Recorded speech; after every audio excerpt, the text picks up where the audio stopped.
Datanglah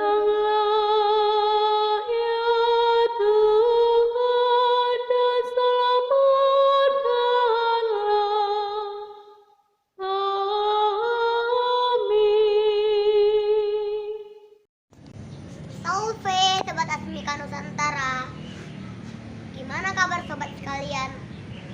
Semoga sehat dan penuh sukacita ya. Kita bersama kembali di pekan ketiga Advent ini. Bersama saya yang setia menyapa teman-teman. Kiranya teman-teman juga masih setia menjawab sapaan Fortuna ya. Dan yang terpenting masih setia mempersiapkan diri menunggu kedatangan Tuhan. Di Advent ketiga ini kita disapa Tuhan melalui nubuat Nabi Yesaya. Kita kembali diteguhkan dalam kesetiaan menunggu kedatangannya. Tuhan tahu kita makhluk yang lemah dan mudah goyah. Dan dalam kelemahan itu bisa saja berpaling. Karena itulah hari ini Tuhan kembali menguatkan kita. Dalam kitab Yesaya, Tuhan mengatakan, padang gurun dan padang kering akan bergirang. Padang belantara akan bersorak-sorai dan berbunga. Di sini Tuhan mau mengatakan kepada kita bahwa hati kita yang kering, gersang dalam penantian akan bergirang dan berbunga-bunga. Kita akan bersorak-sorai, sukacita. Bahkan Tuhan bilang, kalau ada di antara kita yang tawar hati atau mulai ragu dan kurang percaya, kuatkan hati karena Tuhan akan datang. Dia sendiri yang akan menyelamatkan kita. Bayangkan kawan-kawan, Tuhan sendiri loh yang akan menyelamatkan kita.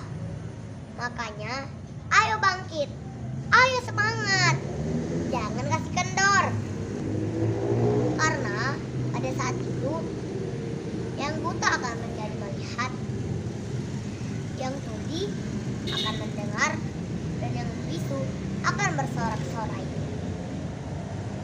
Artinya tak ada lagi penderitaan, tapi yang ada hanya sukacita abadi. Ada kalaunya loh teman-teman. Kalau kita setia, kuat sampai kedatangannya,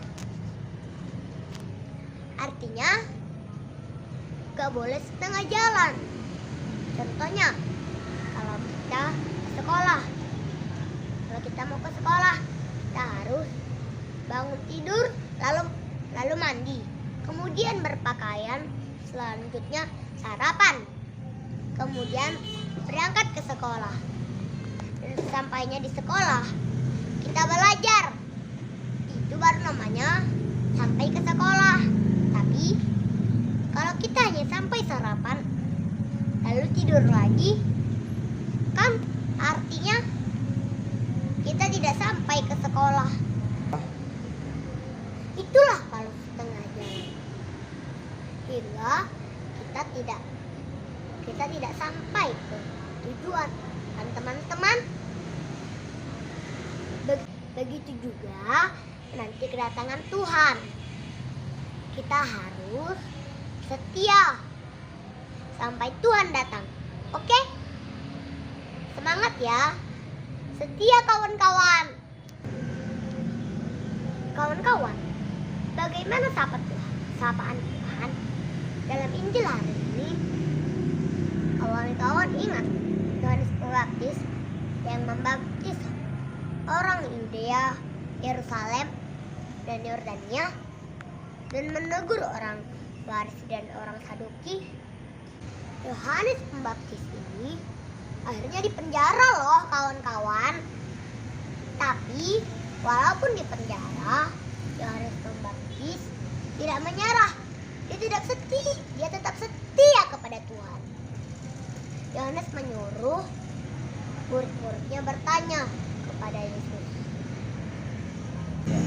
apakah Yesus yang mereka tunggu atau ada yang lain? Apa kata Yesus pada murid-murid Yohanes Pembaptis? Sampaikanlah apa yang engkau lihat dan dengar. Orang buta menjadi melihat, yang tuli menjadi mendengar, dan yang bisu bersorak-sorai, dan yang mati dihidupkan. Artinya, murid-murid Yohanes Pembaptis telah menyaksikan apa yang telah dinubuatkan dalam kitab Yesaya telah terjadi. Maka Yesus Sang Almasih yang mereka tunggu-tunggu telah datang, dan tidak ada lagi yang lain yang akan ditunggu. Yesus telah menggenapi nubuat Yesaya. Nah kawan-kawan Asmikasa Nusantara, teladan Yohanes Pembaptis yang setia walau harus dipenjara, inilah yang harus kita contoh dalam hal kesetiaan kepada Tuhan. Yohanes Pembaptis setia sampai akhir. Walau orang-orang yang tidak percaya kepada Tuhan telah berusaha menghalanginya dengan mempenjarakannya, tapi Tuhan memberi ganjaran yang terbaik untuk Yohanes Pembaptis. Ayo sobat Asmika Nusantara, kita juga mau kan dapat hadiah terbaik dari Yesus. Maka dari itu kita harus setia ya. Kita harus tetap bertekun dalam doa. Jangan kasih kendor. Kita telah dibaptis.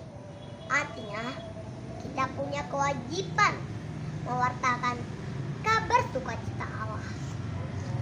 Seperti Yohanes Pembaptis, walau kita mungkin akan menghadapi masalah dan tantangan, tujuan kita harus tetap jelas dan fokus hanya mewartakan Tuhan. Kita tak henti-hentinya harus mempromosikan Tuhan dengan talenta yang kita miliki. Bukan sebaliknya, kita mempromosikan diri dengan memanfaatkan Tuhan. Kita harus sungguh-sungguh percaya bahwa segala yang kita korbankan pasti akan dilipat gandakan oleh Tuhan sendiri. Selamat Advent ketiga.